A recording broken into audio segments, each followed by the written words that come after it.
Good morning. Good morning. Thank you so much for inviting me to participate in your worship today. It's such an honor to be here, and it's an honor to connect with you all.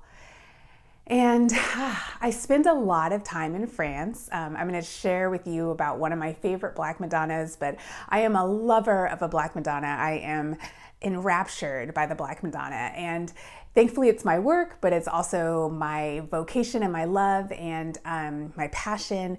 And a few years ago when I was in France, I usually go there for a few months a year to spend time on the ground with the French Black Madonnas. And a few years ago, I was spending some time with the Black Madonna that I'm going to tell you about today, Our Lady of the Sick, who I have nicknamed She Who Cherishes Our Hot Mess. And I was being reminded of how much she holds us in care, how much she loves our messiness, how much she loves our humanity, how much she loves our teachable moments and loves the times when we find ourselves at the end of our rope, loves the times when we bring her our big, loud, ugly cries. That's her offering. I mean, she receives it as her special offering. It's like, oh, it's so beautiful, and I'll tell you more. But I was spending some time with her in Vichy, France, and I got up in the morning to go running, and I often pray and run while I'm in France, and the ground there is so sacred.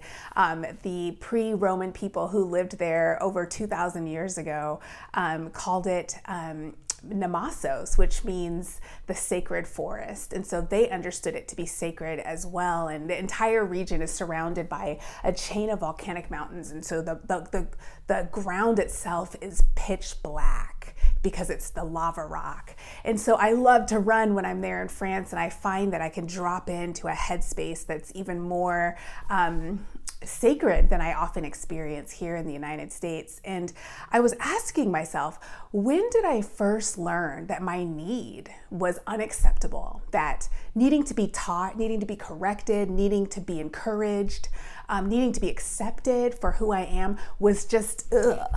Like, when did I learn that as a little girl? And as I was running, I was reminded of this ritual that my parents had in my home, my beloved parents who were doing the best they could, but were certainly chained to the white patriarchal God who does not tolerate humanity, does not tolerate need, does not tolerate a learning curve, doesn't tolerate need at all.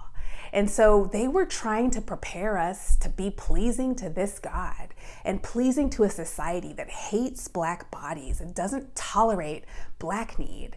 And so I have a lot of compassion for why they did this, but what they did was, if we ever did something that was naughty as little kids, my mom, who was home with us throughout the day and also our homeschool teacher, would often spank us. And in retrospect, I recognize that now that I have friends who are doing parenting very differently, that 9 times out of 10, when I was being, quote, naughty, end quote, I really just had a need that I couldn't express in a way that made sense to adults. I was maybe acting out a little bit, but it was mainly because there was a deeper need to be affirmed or seen or heard or just snuggled with.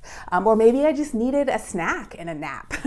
And so we were often spanked for being naughty, and the thing that would happen though is my mom would spank us because she was home, and then when my dad would come home from work at the end of his day, he would spank us again. And this is the key part really for me. My dad would spank us again, and his rationale was, your mother is busy raising 3 kids and homeschooling you all and serving at church and doing all the things. She does not have the time to be teaching you and correcting you and disciplining you. So she spanked you for the actual naughty act, and I'm spanking you for inconveniencing your mom. I'm spanking you for taking time out of her day that she could have spent doing something else. And so we'd get a second spanking from dad. And you know, dad's spanking was always way more fierce than mom's spankings. And so it was really that spanking that I feared throughout the day. Oh boy, dad's gonna get home and he's gonna spank me for being spanked, for needing to be spanked. And I remember running through the Auvergne region of France where Vichy is and where Our Lady of the Sick, She Who Cherishes Our Hot Mess lives, and remembering those stories of being double spanked And I just dropped to my knees and touched this volcanic rock ground and started to cry because I realized that's when I learned, Christena, it's not okay to be human. It's not okay to need support, affirmation, teaching, correction, even discipline. That's not okay. You have to show up fully self-actualized. Everything is already, but you've nailed it all. You've beat it all. You've won at it all in order to be acceptable. In order to not only just be acceptable, but to avoid punishment. That's when I learned that I, just being my human self, was never going to be enough. And my parents, of course, were proxies for this white patriarchal God. And they understood that with this God, and in the theology that I grew up in the Black Pentecostal community that I grew up in, sickness, just being sick with the chicken pox or being sick with the flu or being sick with sickle cell anemia, any sickness meant that you were not good enough. You weren't holy enough. You weren't acceptable to God. And actually, you needed to clean yourself up. You needed to pull yourself up by your bootstraps before you could even be presentable to this God, who frankly was an off-planet Father Sky God who really didn't want much to do with humanity at all, other than to come down, rain, hail, and brimstone on us and use us for his purposes. Being used by God was the most important thing. Knowing God and being known by God, being held by God, being cherished by God, that wasn't part of the theology. It was about being used. And in order to be used, you had to be perfect and you had to have it all together. And I learned this as a little girl. Christena, it's not okay to not be okay. That is unacceptable. And honestly, I am not the only person who's experienced things like that. I know that I'm a unique human being and my story is unique. And also, we can look across our society and see the same messages being repeated over and over and over again in our carceral system, in our education system, in our capitalist system, where you have to produce. You can't be sick. You can't be needy. You have to just produce in order to be valued. This white patriarchal God's view of us as simply pieces on his chessboard has infiltrated every aspect of our society. And Natasha Marin, an incredible Black artist, wanted to investigate this sense of not feeling safe, valued, and loved. And the way she did that, the way she sort of investigated our anti-nurturing society, is by asking Black people all over the country, point blank, just on the spot, to say, what would this world look like? And what would this world need to look like in order for you to feel safe, valued, and loved? What would this world need to look like in order for you as a Black human being to feel safe, valued, and loved? She's acknowledging that this world isn't safe for really any bodies. In particular, she was looking at Black bodies, and she compiled all of them in this wonderful book called Black Imagination. And one of my favorite responses is by Ebo Barton, a Black trans man who lives in Seattle. And this is Ebo's response to the question, what would the world need to look like in order for you, Ebo, to feel safe, valued, and loved?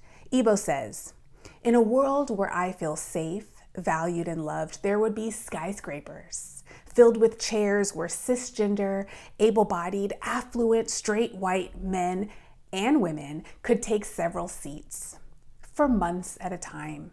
We'd call them greenhouses to ensure their growth and sweat from sitting down. Black and Indigenous women, including trans women, because trans women are women, would burn down what they wished. After taking a long vacation from not having certain people around, they could lead what they wanted, appoint trustworthy rebuilders. Masculinity would be checked and have its own skyscraper. I would live there for months. I would return to new society unapologetically soft and willing. I would know growth and sweat. I would be unafraid to call myself, quote, man, end quote, to call myself transgender man. I would be a mixed Black transgender man and still be soft and willing and not hated and not afraid. My art would be art and not always be, quote, brave, end quote. I wouldn't have to be political because of who I am. My art would be art and not always be activism when I wasn't even trying to be. My art would be happy sometimes. People would consume my art because it was art. I wouldn't need to put on my white woman voice to get bills paid or discounts or attention. I could just be myself and maybe not have to pay bills or need discounts, but I'll always need attention. In a world where I feel safe, valued, and loved, I could walk down the street in any neighborhood at any time and not wonder if it's my Blackness, brownness, racial ambiguity, transness, gayness, or gender ambiguity that is killing me. That's Ebo Barton's response in Black Imagination by Natasha Marin. Wow. Somehow we've learned in our society that our need is abhorrent, that our humanity is abhorrent, that needing support, needing guidance, needing help, wanting to be seen for who we are is not okay. It makes us unlovable and worthy of punishment. And as Ebo Barton points out, we've been programmed that way. That's why Ebo suggests these skyscrapers and we can go and get deprogrammed so we can return to society free of this fear of showing our need, of showing our humanity, of being vulnerable in community. And as I have awakened to my own aversion to need, I have sought out spiritual spaces where I can nurture and cherish my need and nurture and cherish the needs of others. Because I've noticed that only to the extent that I'm able to love my mess, am I able to love other people's mess and see it as art and not trash. When I see my own mess as art and not trash, I can value the mess of other people and see it as art and not trash. And one of the pathways to this truth has been identifying and connecting with a divine being who relates to me as a Black woman and has been known for hundreds of years for being the one who cherishes the messiest of ourselves. The Black Madonna of Vichy, who's officially called Our Lady of the Sick, popped on the scene in the 1100s, and like many Black Madonnas, magically appeared, according to the legend, next to a hot spring. Now, this entire region is surrounded by volcanic mountains, and so of course there are hot springs everywhere. It's fabulous. The water is so tasty, the water feels good, and it heals the body. And so people from all over the ancient world, well, at this point it was the medieval world, would come to this hot spring where this Black Madonna lived and dip in the hot springs and they would be healed. And now imagine the types of people who would come. It wasn't the people who had access to medical facilities. It wasn't the people who were healthy and well. It wasn't the people who were in the center of society. It was the people who were on the margins. And if you look at the stories of the people who have loved this Black Madonna, it was the migrants, it was the Africans, it was the abused women, it was the queer folks, the people who were not invited into society, didn't have access to medical attention, much less access to other aspects of society that would nurture and nourish them. And so they would come to Our Lady of the Sick because they knew she's here for everyone. No matter what we need, we can come to her and we can be healed. We can be healed. And one of the things that's really fascinating about this particular Black Madonna is that, like many other Black Madonnas during the French Revolution, she was destroyed. Many Black Madonnas were targeted by the French revolutionaries. And in this case, she was destroyed, and the revolutionaries carried off her body. And a few miles away, they found the head. They found her head. So she had been decapitated. But the people in the village who loved her found her head and decided to build her a new body. And it took them several years to wait for the war to end, and then also get the resources that they needed to build her a beautiful walnut body to match her beautiful walnut head that's from the 1100s. And so she was pieced back together. Her head and her body were pieced back together by the love of the people who cared for her. And this is the story of several other Black Madonnas that were lost during the Revolutionary War or stolen. They were rescued by the people, not the establishment. They were rescued by the people in the villages who relied on them for hope and support in difficult times. And Our Lady of the Sick was no different. But one of the things that's interesting to me about Our Lady of the Sick is that she was especially known for being connected to the people on the margins. Certainly in her heyday, the most important people of the day came and would dip their feet in her pools and pray for her blessing and pray for her healing. But over time, Vichy became such a popular spa town that most of the important people stopped coming to Our Lady of the Sick. They had access to the amazing spas and the amazing casinos, and they were kind of on their Vegas weekend, and maybe they would, stop by her chapel and her little spring on their way out of town. But for the most part, capitalism offered them all they needed. They were able to get their needs met, so to speak, through the dazzling array of options that they were offered in this swanky spa town. And so over the years leading up to the revolution, it was really only the poorest of the poor, the most marginalized folks, who continued going to see Our Lady of the Sick. And so she became known in the region as someone who was especially connected to the people who had big need, who perhaps didn't look the way that society valued, didn't love the way society valued, didn't have an able body in the way that society valued, didn't have the anatomy that society valued, didn't have the cognitive and mental functioning that society valued. She was there for the island of misfit toys. She was there for the ones who had the biggest need, and that society had said, you're gross. We see you kicking around in your blood, but we're just gonna go the other way. And she, like the voice of the divine in the Ezekiel passage, looked with compassion on those folks and said, live. And I'm gonna be here supporting and nurturing you as you live. The first time I encountered Our Lady of the Sick was in 2018. It was the year that I went on a 400-mile walking pilgrimage across central France in search of these Black Madonnas. And she's one of the 18 ancient Black Madonnas that I visited on foot. And this is what I wrote about the Black Madonna of Vichy in my book, God is a Black Woman. At the altar of Our Lady of the Sick in Vichy, France, the symbolism of her own decapitation overwhelmed me.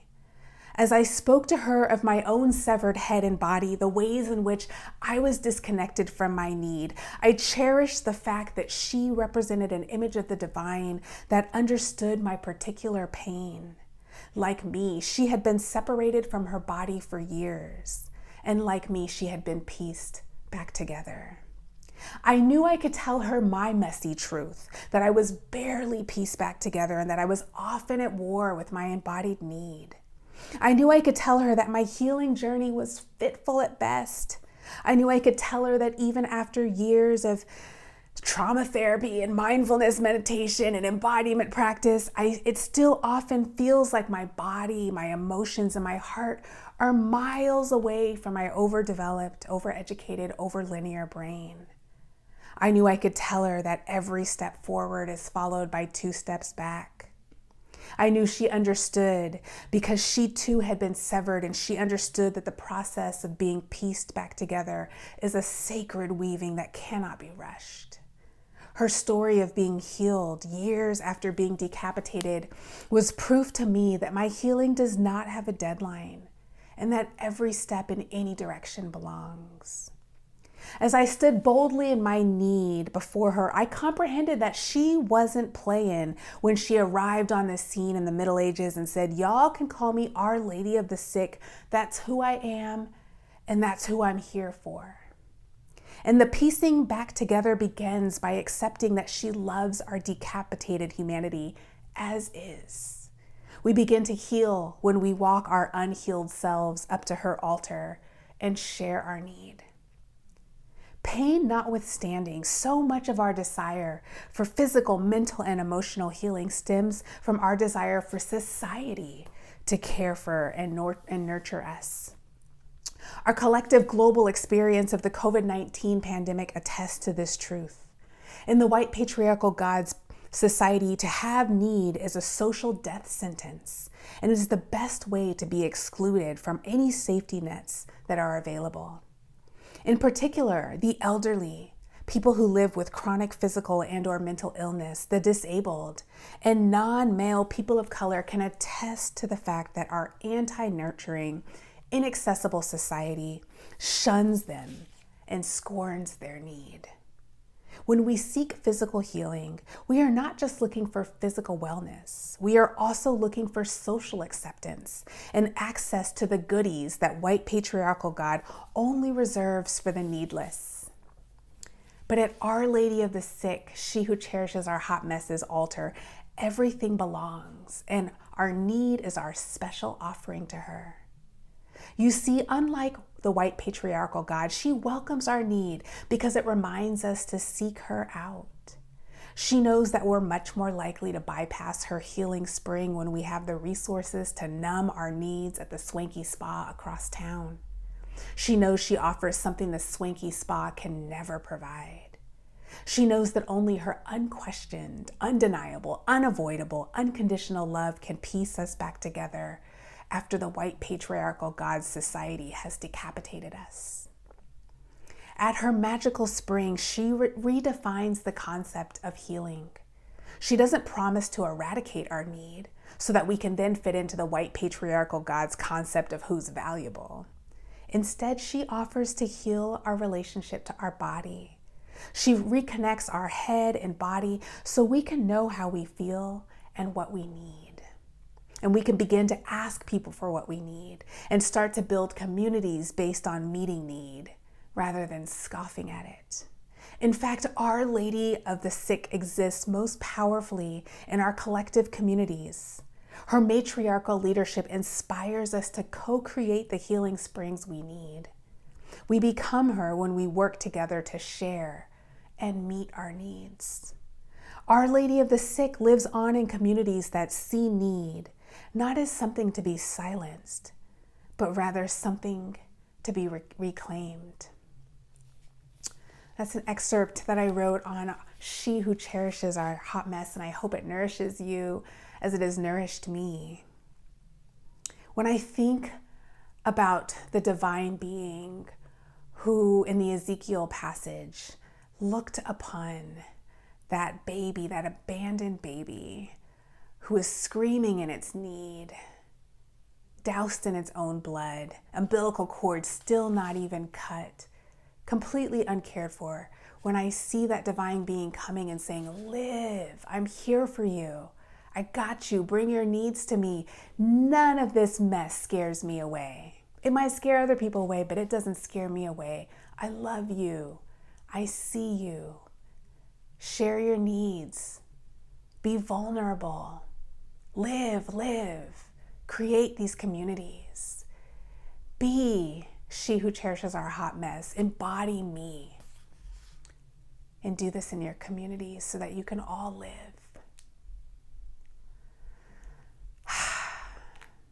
Ashe and amen.